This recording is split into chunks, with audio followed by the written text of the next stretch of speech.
Hello friends, स्वागत है आपका मेरा प्यारा सा सक्सेसफुल इस चैनल में। और जो आप देख रहे हैं मेरा गुरुजी स्टडी को, और पढ़ते रहें और सीखते रहें नए नए। देखिए, हम आज बात करने वाले हैं कि तीन वीडियो तो अपलोड हो चुका है। आज हम बात करें मेरे चौथा वीडियो का। देखिए, इससे पहले हम कुछ पहले उससे भी थोड़ा बात कर लेते हैं, जो कि उसको समझने में आपको सहायता मिलेगा। सबसे पहले तो देख लिए थे क्या कि पहले 3 ठो देखे थे सर। क्या पहले बाह्य संरचना, क्या बाह्य संरचना, फिर से रिपीट करते थे ताकि आपको है ना समझने में आसानी होगा। ठीक है, देखिए 1 नंबर में देखे थे बाह्य संरचना, दूसरा देखे थे मध्य संरचना, मध्य संरचना और तीसरा की बात करें तो क्या आंतरिक संरचना, आंतरिक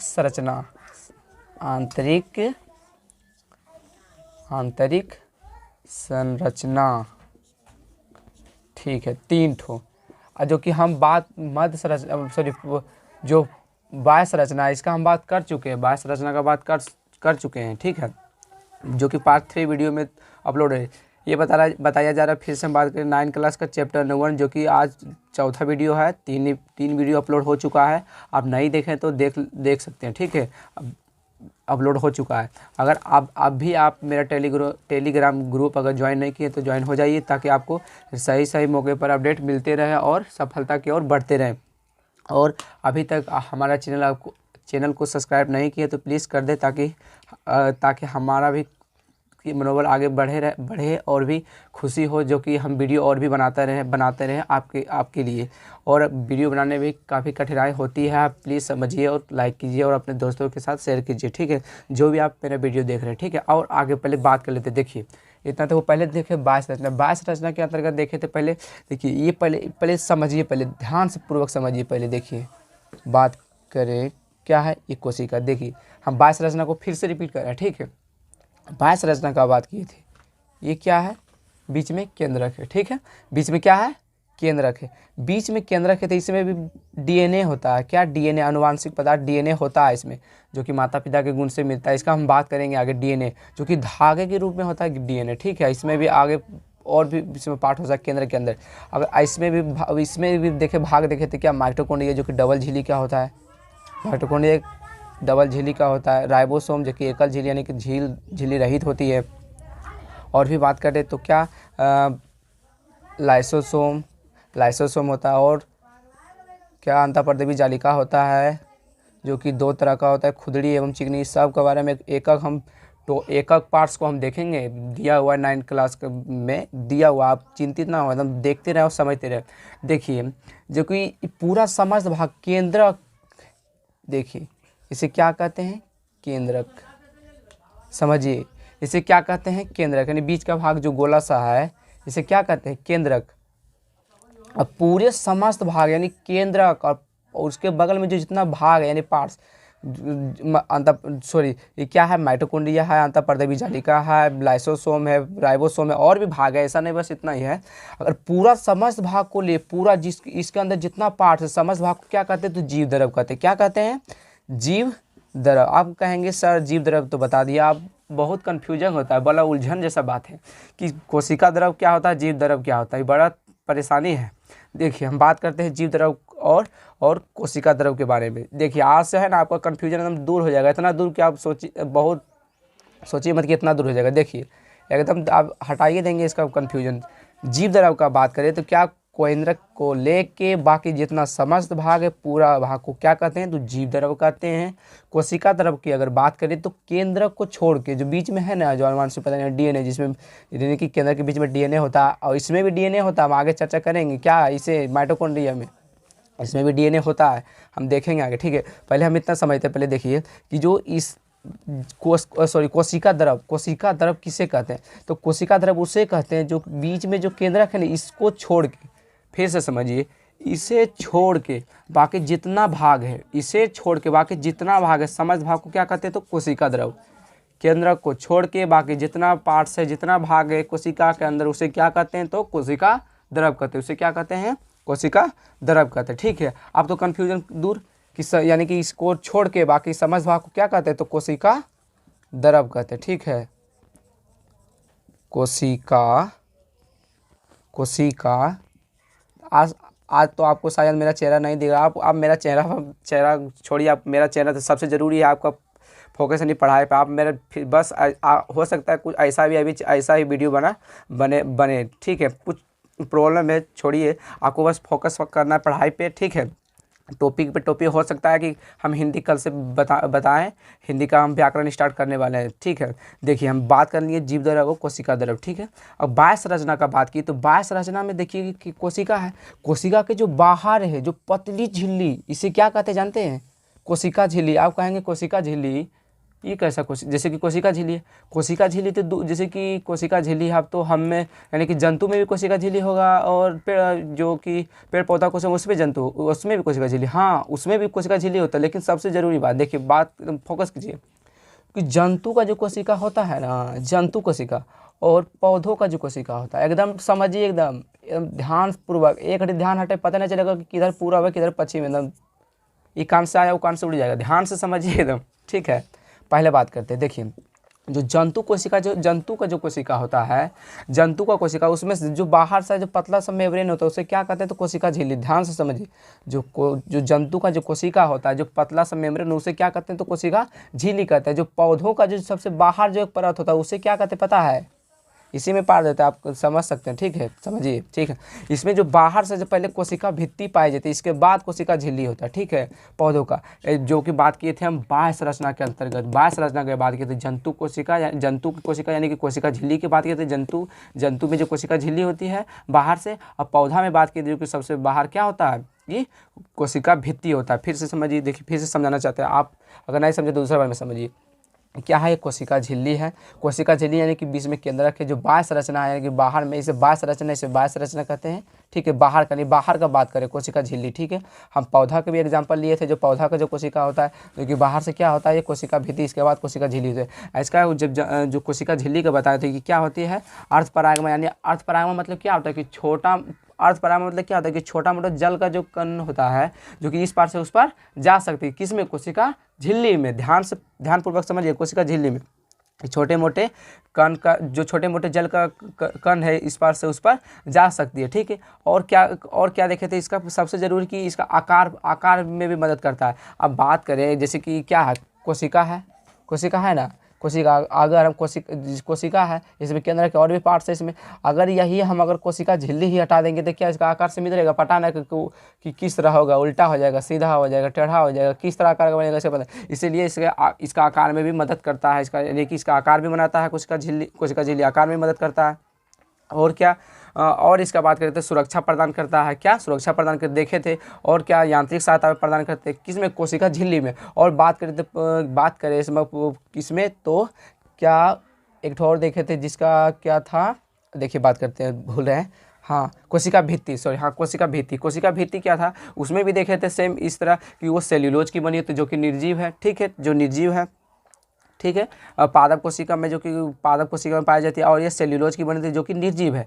और अगर बात करें तो ये क्या होती है? परागमा होती है। सबसे जरूरी बात ये क्या? परागमा होती है, जो कि छोटे मोटे बड़े अणु इस पार से उस पार जा सकती है। और इसका कार्य का देखें तो ये कोशिका झिल्ली को, यानी कि जो पौधों का जो कोशिका है, सबसे पहले तो कोशिका भित्ति होगा, उसके नीचे कोशिका झिल्ली है, उसके अंदर जो केंद्र होगा। तो सबसे पहले अगर बात करें तो जो कोशिका भित्ति क्या करता है? कोशिका झिल्ली को सूखने से बचाती है। अगर कोशिका भित्ति है, इसके नीचे कोशिका झिल्ली, तो उसको सूखने से बचेबे नहीं करेगा। कोशिका भित्ति जो इसको सूखने में मदद करेगा, इसलिए सूखने में मदद करता है। ये भी क्या? यांत्रिक सहायता भी प्रदान करता है। यांत्रिक सहायता अगर नहीं प्रदान करेगा, नहीं रहेगा तो प्रॉब्लम तो होगा, और साथ साथ सुरक्षा भी प्रदान करता है। इस तरह हम इतना देखे थे।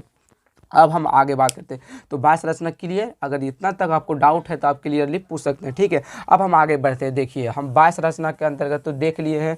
अगर इतना भी आपको भी प्रॉब्लम है, कहीं भी प्रॉब्लम है, डाउट है, तो आप एकदम पूछिए, कोई बना नहीं। आप एक बात और, टेलीग्राम ग्रुप से फिर से बोल रहे हैं, आप ज्वाइन हो जाइए, ताकि आपको अपडेट मिलते रहे।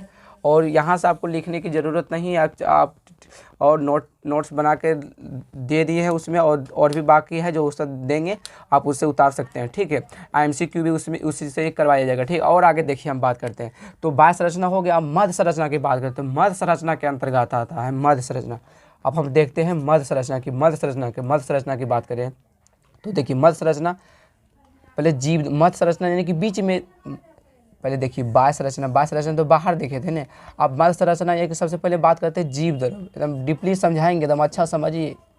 जीव द्रव भले लंबा वीडियो बनेगा लेकिन आप ध्यानपूर्वक समझिए, ठीक है जी। तो ऐसे तो जल्दी से जाएंगे तो फटाफट बता देंगे, लेकिन आपको सबसे जरूरी तो अगर समझ ही नहीं आएगा तो क्या, अगर फिल्म चला इतना लंबा कुछ समझ ही नहीं आया तो फायदा क्या हुआ। हाँ, सबसे जरूरी है समझना, ठीक है। जीव द्रव जैसे हम इंग्लिश में कहते हैं प्रोटोप्लाज्म, ठीक है। प्रोटोप्लाज्म देखिए होता क्या है कि जीव द्रव में, यानी कि ये क्या है, बाह्य संरचना जो कि देखे थे बाह्य, ये जीव द्रव का सबसे पहले बात करते थे, जो कि मध्य संरचना यानी कि बीच में, इसमें जो पूरा भाग है इसी तो कुछ जीव द्रव कहते हैं, जो कि अभी तुरंत हम बताए थे आपको कि पूरा भाग है यानी केंद्र को लेके पूरा समझ भाग को जीव द्रव कहते हैं। तो यही मध्य संरचना का बात रहता है। मध्य संरचना में सबसे पहले हम देखेंगे किसे, जीव द्रव को देखेंगे। मध्य संरचना में सबसे पहले किसे देखेंगे, तो जीव द्रव को देखेंगे। अगर जीव द्रव का अगर हम इसका डिफिनेशन यानी कि परिभाषा देखना चाहें तो देखिए कैसे लिखते हैं कि कोशिका द्रव तथा कोशिका द्रव्य तथा केंद्रक के, कोशिका द्रव तथा केंद्रक के सम्मिलित रूप को जीव द्रव कहते हैं। कोशिका द्रव तथा केंद्रक के सम्मिलित, देखिए आपको समझाते हैं, आपको टेंशन लेने की बात नहीं है। सम्मिलित रूप को क्या कहते हैं, तो जीव द्रव कहते हैं। क्या कहते हैं, तो जीव द्रव कहते हैं। क्या कहते हैं उसे, तो जीव द्रव कहते हैं। देखिए आप समझिए, पहले एकदम गौर से समझिए पहले जीव द्रव क्या है। तो देखिए आपको हम बताए थे कि कोशिका द्रव क्या, जीव द्रव। अगर उसे समझे, अगर कोशिका द्रव जीव द्रव को अगर से समझ लेंगे तो इसे इसका डिफिनेशन भी अच्छा समझ। ये क्या बोला, कोशिका द्रव तथा केंद्र के बीच समित रूप को जीव द्रव कहते हैं। ये क्या बोला, जैसे कि हम ऐसे नहीं लिख सकते, देखिए जीव द्रव बराबर हम ऐसे नहीं लिख सकते। देखिए क्या, केंद्रक देखिए जीव द्रव बराबर केंद्रक प्लस कोशिका द्रव। लिखने में नहीं बन रहा थोड़ा सा, कोशिका द्रव समझ लीजिए। कोशिका द्रव क्या जीव द्रव बराबर नहीं लिख सकते, केंद्रक यानी कि केंद्र यानी बीच का भाग है, कोशिका द्रव यानी कि इसको छोड़ के बाकी बात समझ, इसे तो जीव द्रव कहते हैं। यानी कि जीव द्रव सबसे बड़ा, अगर पूछ दे कि जीव द्रव बड़ा है कि कोशिका द्रव बड़ा है, आप बता दीजिए क्या होगा आंसर में, कमेंट में दीजिए। अगर आप फिर से हम बता देते हैं कि क्या होगा, बड़ा अगर पूछ दे कोशिका द्रव बड़ा है कि जीव द्रव बड़ा है, तो एकदम 100% सब मारिएगा जीव द्रव बड़ा है। क्या जब बड़ा है, तो जीव द्रव बड़ा है, क्योंकि जीव द्रव तो केंद्र और बाकी समझ भाग को लेकर जीव द्रव है ना। कोशिका द्रव क्या है, केंद्र को छोड़ के बाकी जो पार्ट्स बचता है उसे क्या कहते हैं, तो कोशिका द्रव कहते हैं। इसीलिए तो क्या होगा बस बड़ा, तो जीव द्रव, इसीलिए जीव द्रव उसे कहते हैं। यानी कि इसका डिफिनेशन अगर बात करें तो क्या बात करें, तो कोशिका द्रव तथा केंद्र के समित भाग को, यानी कि कोशिका द्रव यानी कि इसको छोड़ के बाकी कोशिका द्रव तथा केंद्र के बीच यानी कि सम्मिलित रूप को क्या कहते हैं, तो जीव द्रव कहते हैं। ठीक है, इतना तो क्लियर। अब आगे बात करते हैं, ठीक है। देखिए आगे बात करते हैं, हम आगे देखते हैं, ठीक है, कि और भी आगे देखते हैं, पहले समझिए। देखिए अब हम आगे बात करते हैं क्या, कि कोशिका द्रव, जीव द्रव तो देख लिए थे, जीव द्रव का क्या जो कि समझ भाग को लेकर जीव द्रव, तो अब कोशिका द्रव का बात करते हैं, यानी कि केंद्र को छोड़ के बाकी समझ भाग को कोशिका द्रव कहते हैं। ठीक है, अब देखिए इसका अगर डिफिनेशन अगर देना हो तो जैसे क्या लिखा है कि कोशिका के मध्य, कोशिका झिल्ली तथा केंद्र के बीच, कोशिका के मध्य यानी बीच में, कोशिका झिल्ली तथा केंद्र के बीच पाया जाने वाला गाढ़ा पारभासी चिपचिपा पदार्थ अनेक कार्बनिक एवं अकार्बनिक पदार्थ से मिलकर बना है। देखिए पहले हम बताए थे आपको कि कोशिका क्या चीज़ से मिलकर बना है। आप सबसे पहला वीडियो में बताए थे क्या, कार्बनिक और कार्बनिक पदार्थ से मिलकर बना है। कार्बनिक और कार्बनिक पदार्थ में भी देखे थे, बात किए थे कि नहीं। और क्या हम यह भी देखे थे कि कार्बनिक पदार्थ में कौन कौन आते हैं और कार्बनिक पदार्थ में भी कौन आते हैं, सबके बात किए थे। तो अगर समझिए कि कोशिका कार्बनिक और कार्बनिक पदार्थ से मिलकर, देखिए कोशिका के अंदर ही तो जीव द्रव है, कोशिका के अंदर ये समझ भाग को जीव द्रव्य कहते हैं। तो ये थोड़ी चॉकलेट और बिस्कुट से मिलकर बना है, ये सीमेंट और बालू से मिलकर, ये भी तो कोशिका द्रव्य, ये भी तो वही कार्बनिक और कार्बनिक पदार्थ से मिलकर बना है। इसीलिए इसमें बोला है कि यह पारभासी होता है, यानी कि इस पार से उस पर देख सकते हैं, और चिपचिपा एकदम मुलायम एवं चिपचिपा पदार्थ होता है, जो कि आराम से एकदम देख सकते हैं। ठीक है, चिपचिपा पदार्थ होता है एकदम मुलायम एकदम। ठीक है, तो यही बोल रहा है कि कोशिका के मध्य कोशिका झिल्ली तथा केंद्र के बीच पाए जाने वाला पारभासी तथा चिपचिपा पदार्थ अनेक कार्बनिक और कार्बनिक पदार्थ से मिलकर बना है। चाहे आप तो लिख सकते हैं, लिख सकते हैं या कोई बात नहीं। ठीक है, या स्क्रीनशॉट ले सकते हैं। चलिए देखिए आप आगे। चलिए अब देखते हैं, हम बात करते हैं कि अंतःपर्दवी जालिका। अब हम देखते हैं अंतःपर्दवी जालिका, इसका बात करते हैं। अंतःपर्दवी जालिका ये थोड़ा डिफिकल्ट है, एकदम समझने का प्रयास कीजिएगा, थोड़ा सा ध्यान दीजिएगा। इसमें अगर थोड़ा सा ध्यान भटका ना तो एकदम गड़बड़ हो जाएगा। ठीक है, एकदम ध्यानपूर्वक इसे समझिए। ठीक है, देखिए एक वैज्ञानिक था केथ पॉटर। एक वैज्ञानिक था जिसका नाम था कैथ पॉटर। कैथ पॉटर, जिन्होंने है न 1953 में अंतःपर्दवी जालिका का खोज किया था। कौन किए थे? तो कैथ पॉटर ने कब किए थे? तो 1953 में किए थे। देखिए इसका अगर बात करें तो इसका संरचना देखिए, दिखाते हैं आपको बना के एग्जाम्पल में। तो देखिए हम बनाते हैं, ये क्या है? केंद्रक है। इसका एकदम सटे हुए एकदम रहता है ऐसा अंतःपर्दवी जालिका। ठीक है, एकदम अंतःपर्दवी एकदम सटे हुए रहता है। ठीक है, ऐसे क्या कहते हैं? तो केंद्रक कहते हैं।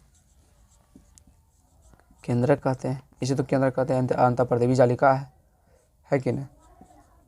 अंतःपर्दवी जालिका। ठीक है,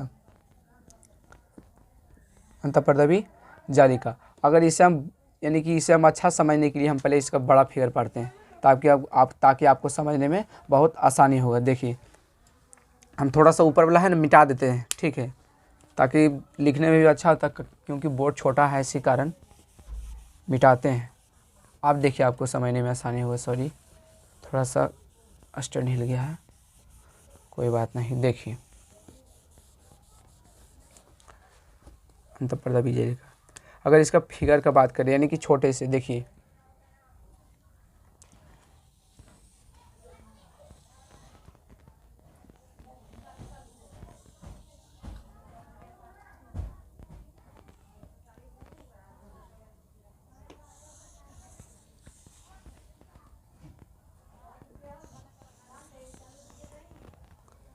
ये है ना अनियमित आकार का, कोई आकार ना, कोई छोटा हो सकता है, कोई बड़ा हो सकता है। ये जरूरी ना है कि बस एक जैसा होगा। ठीक है, ये अनियमित आकार का अंतःपर्दवी जालिका होता है। और ये दो तरह का होता है, एक चिकनी एक खुदड़ी। तो देखिए ये दो तरह का होता है, चिकनी एवं खुदड़ी। तो ये एक ठो आर ई आर यानी कि खुदड़ी में बटा होता है। इसे हम जो कि खुदड़ी होता है। एक ठो और क्या? चिकनी SER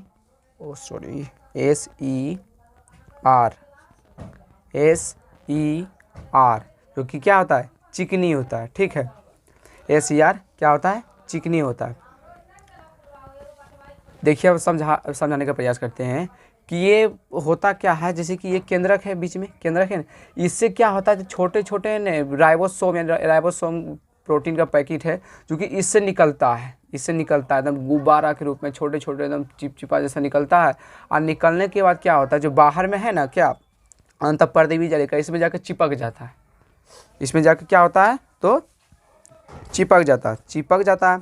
जिससे चिपका वो खुदड़ी, और जिससे नहीं चिपका वो चिकनी। ठीक है, जिससे चिपका हो तो खुदड़ी हो गया। ताकि आप देखें घर में अगर रोटी बनते देखेंगे, आटा को लीजिए, लंबा लंबा सांप के जैसा कीजिए और उससे ना सरसों पर फेंक दीजिए, बाकी बार उसे देखिएगा ना, जिस तरह खुदड़ी होता है सेम उसी तरह हो जाता है।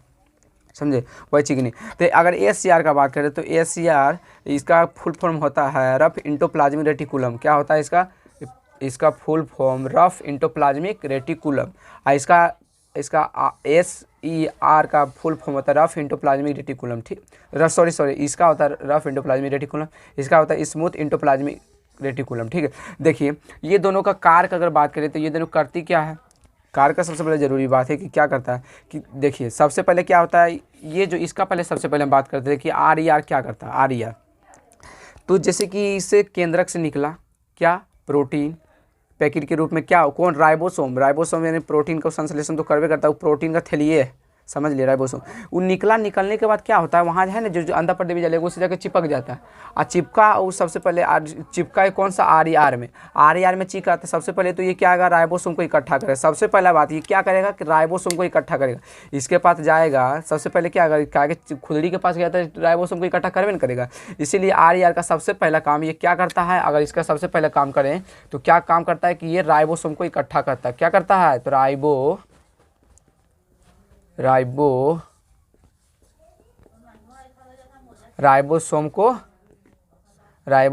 को इकट्ठा करता है। राइबोसोम को क्या करता है, तो इकट्ठा करता है। अगर दूसरा बात करते हैं तो क्या करता है, प्रोटीन का संश्लेषण। अगर बात कीजिए इसके पास प्रोटीन आएगा तो छोड़ेगा नहीं, प्रोटीन इसके पास गया था तो प्रोटीन इसके पास चिपक गया तो इस क्या करेगा, प्रोटीन का संश्लेषण करेगा, जो कि राइबोसोम आता है गोले यानी कि गोले जैसा चिपचिपा जैसे पदार्थ है, उससे जाकर चिपकता है और यानी कि खुदड़ी इसे तो RER की खुदड़ी तो कहते हैं, इसके पास जाता है। ये क्या करता है, वो जो गोले यानी कि राइबोसोम में इसका संश्लेषण करता है। इसलिए क्या करेंगे, जो खुदड़ी RER है ये क्या करता है, यानी खुदड़ी जो होता है इसको ये क्या करता है, एक नंबर में तो पहले देख लेते क्या कि राइबोसोम को इकट्ठा कर लेगा। इसके बाद क्या करेगा, इसके प्रोटीन का संश्लेषण करेगा। इसके बाद क्या करेगा, इसे ये क्या करता है, प्रोटीन का संश्लेषण करेगा। क्या, प्रोटीन का संश्लेषण, ठीक है। इसका बस इतने सिंपल से काम है कि RER यानी कि प्रोटीन का संश्लेषण करता है, राइबोसोम का इकट्ठा। और SCR इसका लंबा काम है, इसका है ना स्मूथ एंडोप्लाज्मिक रेटिकुलम का इतना लंबा काम है। देखिए इसका बात करते हैं, ये तो समझ गए हैं नीचे वाला। देखिए हम आगे इसका बात करते हैं। सबसे पहले तो इसका काम है ये वसा एवं कोलेस्ट्रॉल का संश्लेषण करता है। सबसे पहले बात, ये जो चिकनी होता है ना, वसा एवं कोलेस्ट्रॉल का संश्लेषण करता है। ज़रूरत पड़ने पर जब कोई कोशिका सेल का निर्माण हो रहा है तो उस समय जो है निर्माण यानी कि वसा एवं कोलेस्ट्रॉल का संश्लेषण करता है। कौन, चिकनी, वसा एवं कोलेस्ट्रॉल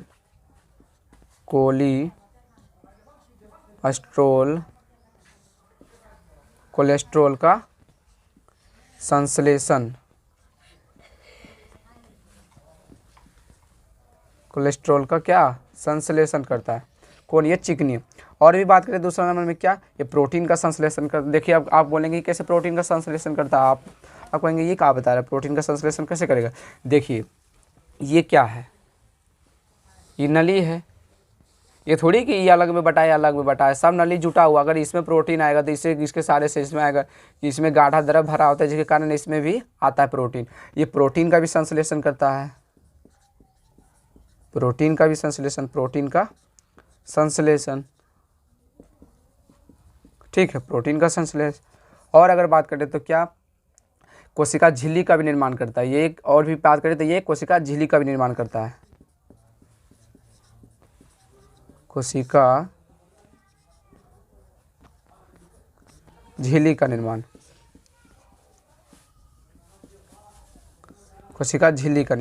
और भी अगर बात करें तो क्या है, तो देखिए कोशिका झिल्ली का निर्माण जब होता है, कोशिका झिल्ली जब निर्माण होता है चिकनी अंतःपर्दवी जालिका के साथ, तो इस प्रक्रिया को हम क्या कहते हैं, जीवात जनन कहते हैं। यानी कि चिकनी अंतःपर्दवी जालिका की सहायता यानी प्रोटीन संश्लेषण करने के बाद जो कोशिका झिल्ली का निर्माण करता है, इस प्रक्रिया को क्या कहते हैं, तो जीवात जनन कहते हैं। इसे क्या कहते हैं, तो जीवात जनन, जीवात जनन,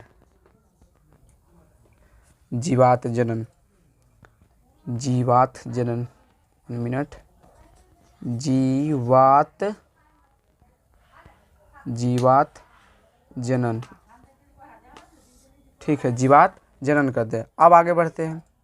और भी क्या हो सकता है कि भोजन का परिवहन करता है, भोजन का, अभी कहेंगे ये कहा है, भोजन का परिवहन। ये देखिए आपको क्या लगता है कि हम खाना खाएं घी पी लिए गाय वाला, क्या हम में ताकत आ गया है, आज हम WWE जाएंगे एकदम छो के गिरा के आ जाएंगे, एकदम नहीं हो सकता है। क्या हम खाए मीट मछली एकदम ओह गर्दा से एकदम, आज भोज है चलो रे आज खाएंगे दमड़ के, जो एकदम खाएंगे एकदम लेग पीस टानेंगे। उस तरह थोड़ी होता है कि हम खाएं, जिस तरह हम जैसे कि हमारा ज़रूरी क्या है, जो खाना खाने का वही ना हम खाते, इसलिए कोशिका को ज़रूरी होता है। ये थोड़ी कि हम जो मीट खाएं बस उसको वो भी मीठे खाता है, उसमें जो ज़रूरी जो मंच यानी कार्बोहाइड्रेट में जो पदार्थ होता है, वसा, प्रोटीन और भी वगैरह वगैरह जो इम्पोर्टेंट जो कोशिका के लिए ज़रूरी होता है, जो उसे खाता है वही ले सकता है। और हम मीठा बालू खा सकते हैं, एक दिन चेकिंग कीजिएगा मीठा खा के दांत टूट जाएगा। इसी तरह जो कोशिका का जो ज़रूरी होता है वही खा सकता है, ठीक है। ये नहीं कि बस जो मन में आया खा सकता है।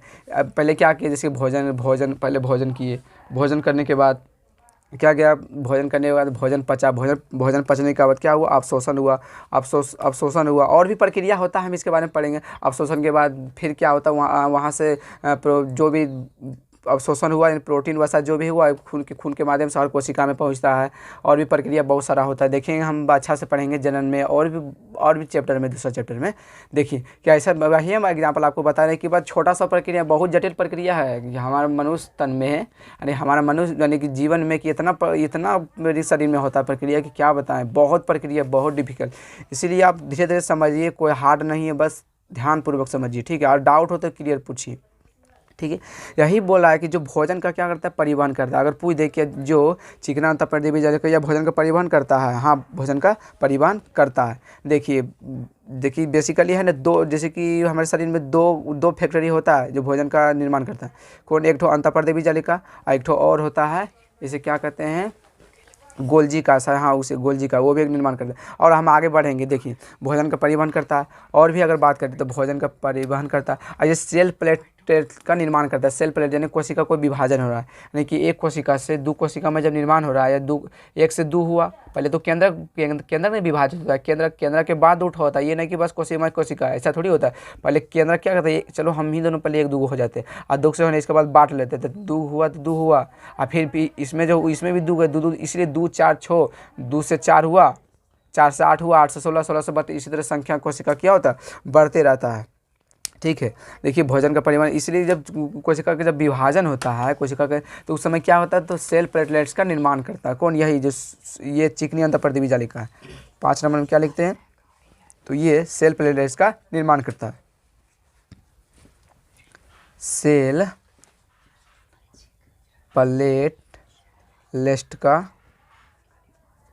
प्लेटलेट्स का निर्माण करता है, निर्माण। और भी बात करें तो क्या करता है कि ये आनुवांशिक पदार्थ का भी रास्ता देता है, कि आनुवांशिक पदार्थ यानी कि जेनेटिक्स मटेरियल, जो आनुवांशिक पदार्थ जो कि माता पिता के गुण से मिलता है, आनुवांशिक पदार्थ जो कि हमारे गुण यानी कि माता पिता के गुण से मिलता है, आनुवांशिक पदार्थ, उसका भी रास्ता कौन देता है, यही चिकनी अंतःपर्देवी यानी कि आनुवांशिक पदार्थ का भी रास्ता देता है। आनुवांशिक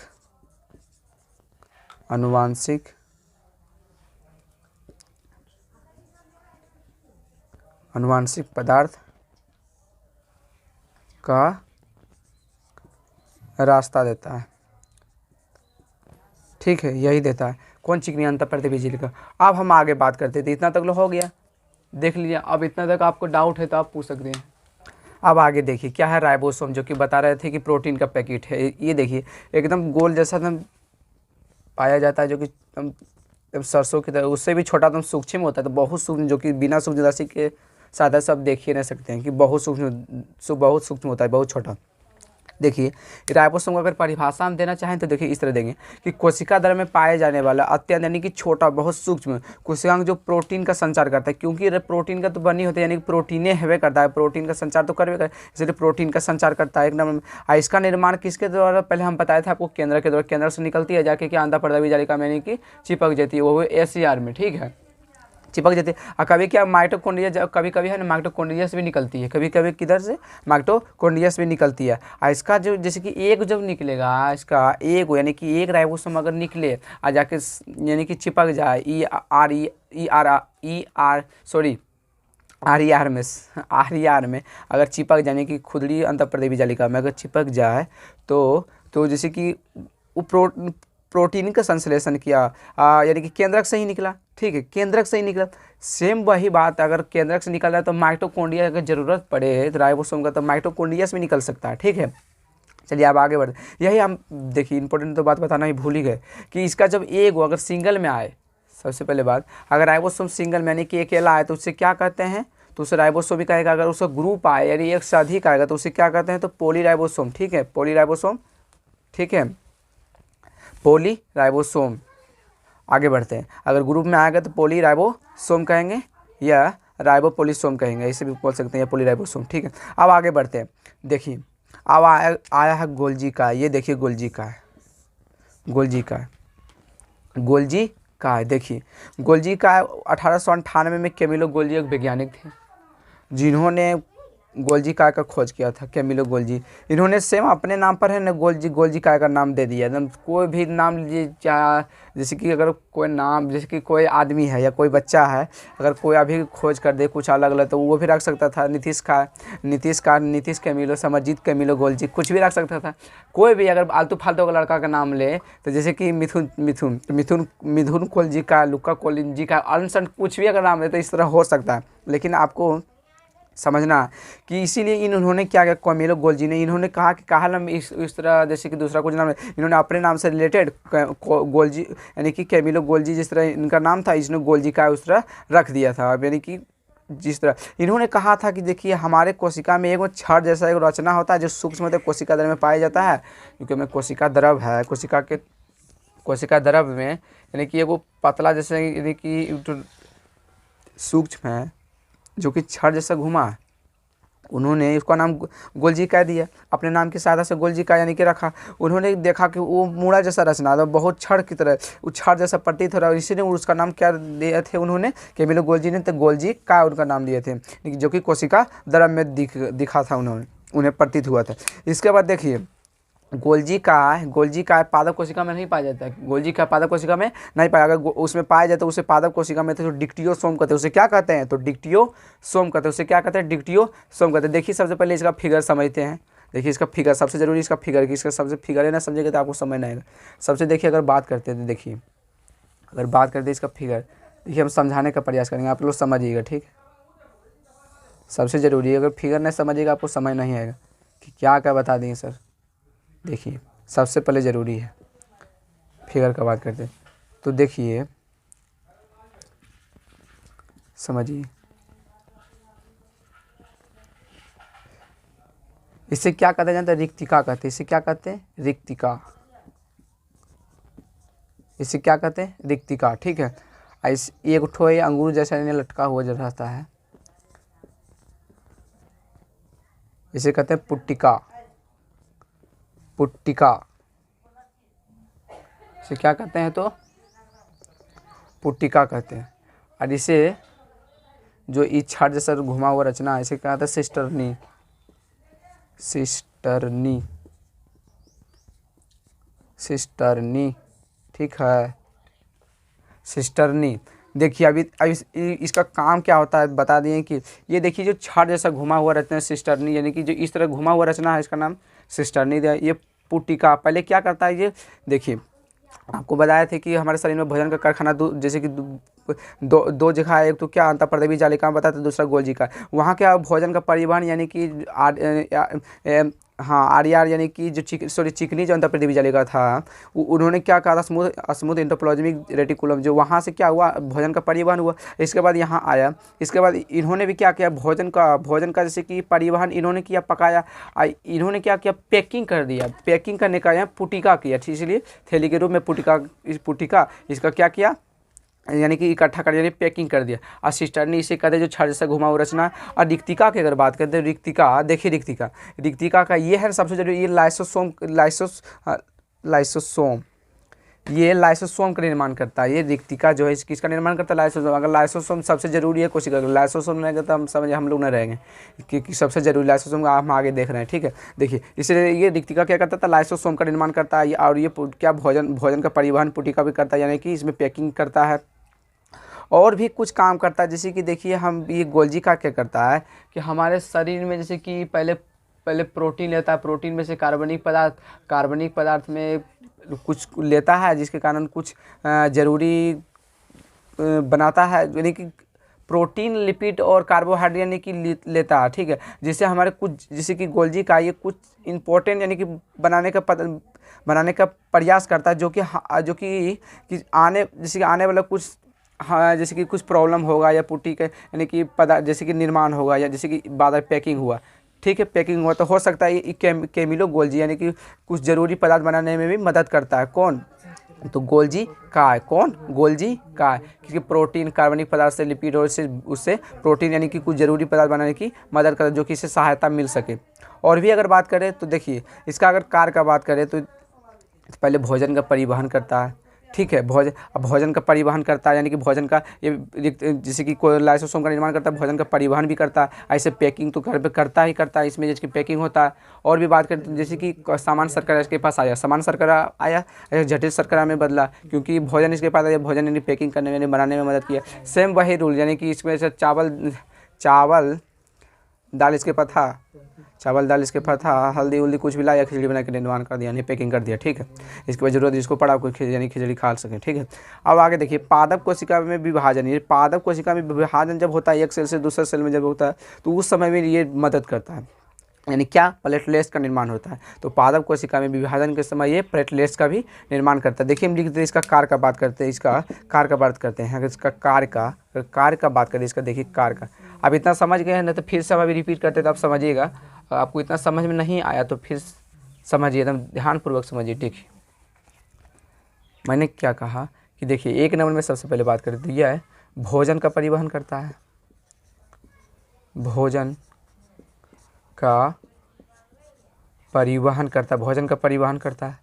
दूसरा नंबर में क्या करता है, तो भोजन को पैकिंग तो करता है, क्या कि भोजन को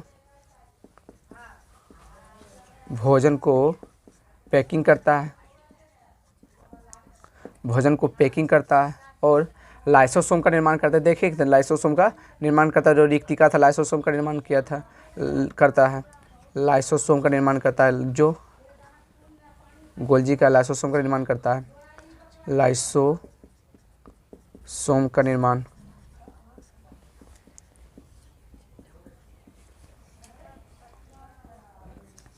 और सामान्य शर्करा को जटिल शर्करा में बदलता है, सामान्य शर्करा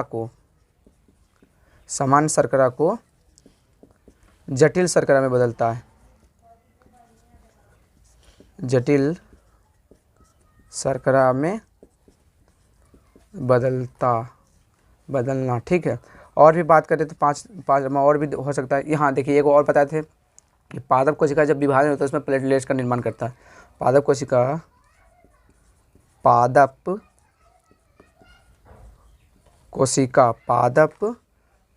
में जब विभाजन होता है, विभाजन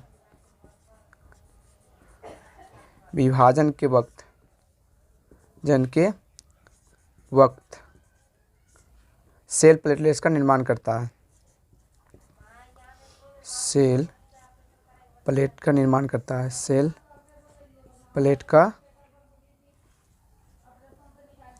निर्माण करता है।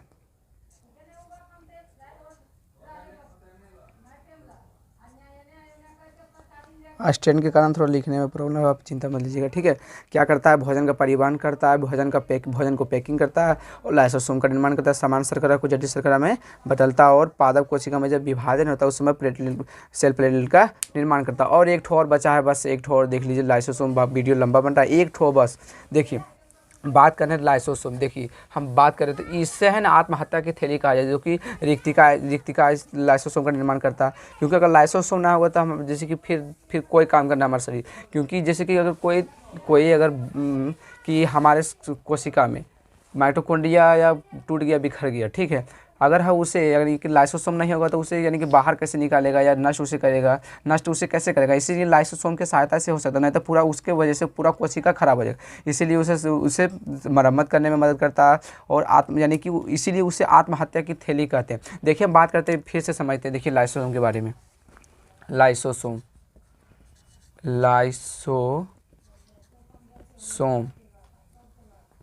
लाइसोसोम देखिए, एक ठो वैज्ञानिक थे, कौन थे, एक ठो वैज्ञानिक थे जिसका नाम था Christian de Duve. Christian de Duve Christian de Duve ने 1928 में क्रिश्चियन लाइफ 58 में 58 में लिख दिया 58 में लाइसोसोम का निर्माण किया था। क्रिश्चियन डी डेवे ने 1958 में यानी कि लाइसोसोम का खोज किया था। अब देखिए खोज किया था। देखिए सबसे ज़रूरी बात, खोज और निर्माण में देखिए फ़र्क है। खोज और निर्माण में लोग कंफ्यूज हो जाता है कि देखिए खोज का अगर बात करें तो हम खोजे उसको ढूंढने, यानी कि उसका खोज करता यानी कि खोजने का प्रयास किया, यानी कि खोजा वो जो कि कोई भी चीज़ खोजना वो अलग बात हो जाता है। और निर्माण मतलब खुद से बनाया, निर्माण किया, अपने से आविष्कार किया, वो अलग बात होता है। खोज वो अलग होता है। इसीलिए खोज और निर्माण में डिफरेंस है। ध्यानपूर्वक इसे याद रखिएगा, ठीक है। ये नहीं कि खोजने वाला और क्या आविष्कार करने वाला एक ही होता है, ठीक है, समझिए। इसीलिए खोज किया था, ठीक। कौन? लाइसोसोम को खोज किसने किया था? क्रिश्चियन डी डेवे ने, ठीक है। कौन? 1900 कब किया था? तो 1958 में। इन्होंने इसके इसे नोबेलिस्ट पुरस्कार से सम्मानित भी किया। इन्होंने बहुत वैज्ञानिक थे, बहुत अध्ययन यानी कि खोज किए थे, इसलिए नोबेलिस्ट पुरस्कार इसे सम्मानित किया। नोबेलिस्ट पुरस्कार से नोबेलिस्ट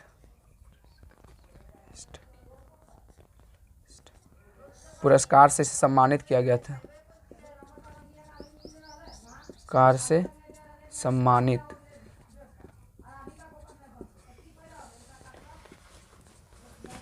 सम्मानित किया गया था। ये किन्हें? क्रिश्चियन डी डेवे को, ठीक है। अब देखिए हम बात करते हैं लाइसोसोम। देखिए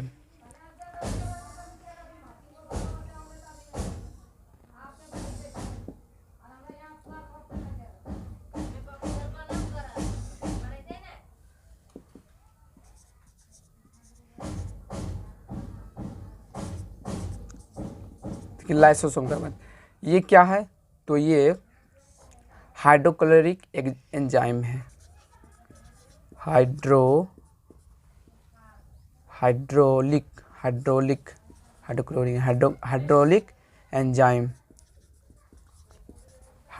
एंजाइम, ठीक है। इसके बाद इसे लाइसोसोम झिल्ली कहेंगे। लाइसोसोम झिल्ली, ये प्रोटीन है। देखिए ये क्या है? हाइड्रोलिक एंजाइम, जो कि जैसे कि अगर कोई कोशिका, जैसे कि बात करते हैं, देखिए मान लीजिए ये जैसे कि लाइसोसोम, ठीक है, इसमें केंद्रक है बीच में और भी पार्ट्स है, ठीक है। अगर कोई वायरस इसके अंदर अगर घुसना चाहे तो ये लाइसोसोम, अगर जैसे कि कोई घुस गया वायरस इसमें अगर प्रवेश करेगा तो ये लाइसोसोम जैसे कि इधर आएगा, इससे क्या करेगा कि अपने यानी कि हाइड्रोक्लोरिक एंजाइम की सहायता से इसे अपने अंदर लेगा, इसके अंदर ले इसे गला देगा, यानी कि इसे मार देता है। इसलिए कोई भी कीटाणु अगर वायरस इसके अंदर घुस जाए तो उसे मारने में इसे मदद करता है लाइसोसोम, ठीक है। और ये प्रोटीन है, प्रोटीन की बनी होती है, प्रोटीन का तो बनता ही है। और लाइसोसोम देखिए, और हम आप बात करते हैं इसका कार्य, सबसे पहले कार्य का बात करता है, इसीलिए इसे आत्महत्या की थैली कहता है। और इसके पहले देखिए, पहले इसका आत्महत्या की थैली से क्यों कहते हैं, तो सबसे पहले देखिए बात करते हैं इसका कार्य से समझिए। कार्य से समझने का प्रयास कीजिए कि कोशिका के पहले तो जैसे कि कोशिका के अंदर जो जीवाणु उसको कोशिका को जीवाणु से पहले बचाता है। लाइसोसोम क्या, अगर कोशिका के अंदर कोई जीवाणु घुसे उससे बचाने में मदद करता है।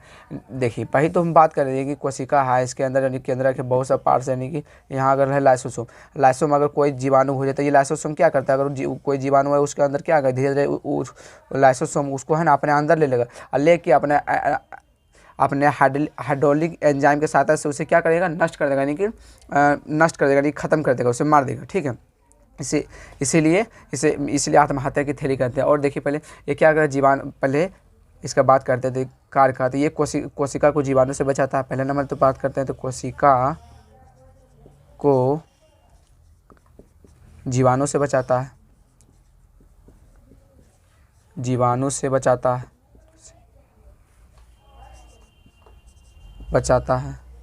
जीवाणु से बचाता है। और बात करें एक नंबर, दूसरा नंबर में ले लें तो दूसरा नंबर में क्या हो सकता है कि और भी ये बड़े बड़े जैसे कि बड़े कचरा हो या कोई भी अचरा कचरा हो उसे भी गलाने में मदद करता है। ठीक है, बड़े कचरा या कोई भी जैसे कि उसे भी मारने में गलाने में मदद करता है। बड़े कचरा ले सकते हैं, बड़े कचरा को पचाने में मदद करता है।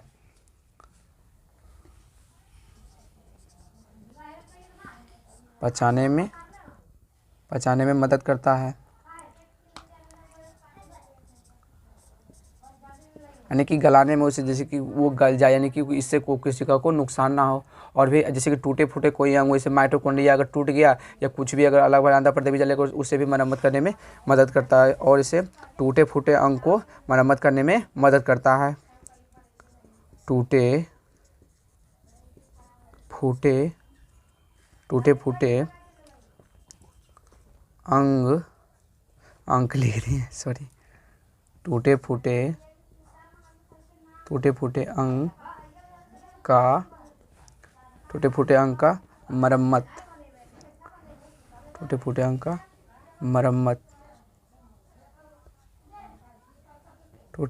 का मरम्मत भी करता है। और भी अगर बात करें तो जैसे कि जब केंद्रक जो इसके बीच में अगर केंद्रक है, अगर केंद्रक अपना नियंत्रण कभी खोल देता है, जैसे कि ढगमगा रहा है या कोई जो हलचली मचा रहा है केंद्रक, तो ये क्या करता है लाइसोसोम कि अब तो देखिए ये केंद्रक यानी कि सबसे जो मेन है यही डोलमोल कर रहा है, यानी कि प्रॉब्लम यही कर रहा है। तो जैसे कि क्या करता है, इसीलिए सभी जितना पार्ट है सबको बोलता है अलविदा आप जा रहे हैं। इसीलिए क्या करता है ये अपने आप को फट लेता है ताकि इसका यानी कि हाइड्रोलिक एंजाइम पूरा फट जाता है, जिसके कारण इन्हें पूरा जो कोशिका होता है नष्ट हो जाता है। यानी कि पूरा शरीर का कोशिका नहीं बल्कि वही कोशिका जो कि गड़बड़ हो रहा है, यानी कि जिसमें लाइसोसोम है वो क्या होता है नष्ट होता है। इसीलिए क्या करता है, अगर यानी कि केंद्रक जब नियंत्रण खोने लगता है तो ये क्या करता है अपने आप को आत्महत्या कर लेता है। जब केंद्रक अपना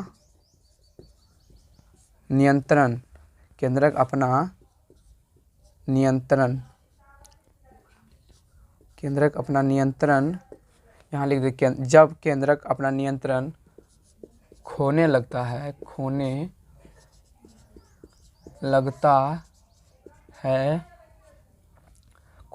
है तब जब नियंत्रण यानी कि जब केंद्रक नियंत्रण खोने लगता है तब कोशिका यानी कि लाइसोसोम यानी कि बिखर के यानी कि फट के अपने आप को आत्महत्या कर लेता है। जब यानी कि केंद्रक अपना नियंत्रण खोने पर लाइसोसोम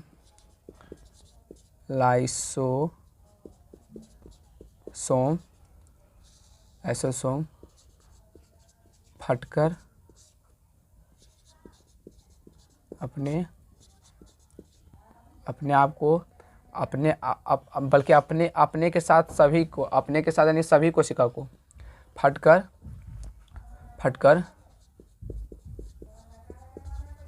फटकर कोशिका का अंत कर देता है।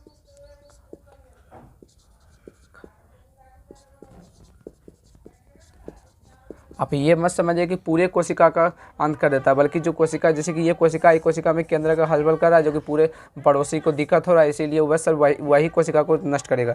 इसीलिए जब केंद्र का अपना नियंत्रण खोने लगता है तो लाइसोसोम के फटकर कोशिका का अंत कर देता है। ठीक है, आज हम इतना ही रहने देते हैं। ठीक है, कल हम बात करेंगे इसके आगे। इससे पहले हम आपसे कुछ बात करना चाहते हैं। देखिए, आप बस अपना छोटा भाई समझ के या कोई भी यानी कि अपना फ्रेंड ही समझ के प्लीज़ लाइक कीजिए, सब्सक्राइब कीजिए, ताकि हमें बहुत खुशी हो। और वीडियो बनाने में बहुत ही मेहनत लगता है। भाई जो भी देख रहे हैं मेरे वीडियो को, जो भी देख रहे हैं, प्लीज़ सब्सक्राइब कीजिए और लाइक कीजिए ताकि हमें बहुत खुशी हो। और अगर कोई भी डाउट हो तो आप क्लियरली पूछ सकते हैं, आपको क्लियरली जवाब मिलेगा। ये नहीं कि इसकी कोई प्रॉब्लम नहीं। अगर आप चाहें तो आप टेलीग्राम ग्रुप से ज्वाइन हो सकते हैं, लिंक डिस्क्रिप्शन में दिया हुआ है, आप प्लीज़ जुड़ जाइए ताकि सही मौके पर अपडेट मिलते रहे और नए अपडेट पाते रहें और सफलता की ओर बढ़ते रहें। और क्यूज भी उस पर कराया जाएगा। इसीलिए बस इतना ही मैं कहना चाहता हूं कि आप प्लीज़ मेरे चैनल को देखिए, पूरा देखिए। इसके बाद आपको कुछ बेनिफिट मिलता है तो अच्छा बात है। आप लाइक कीजिए, सब्सक्राइब भी कीजिए। जय हिंद, जय भारत।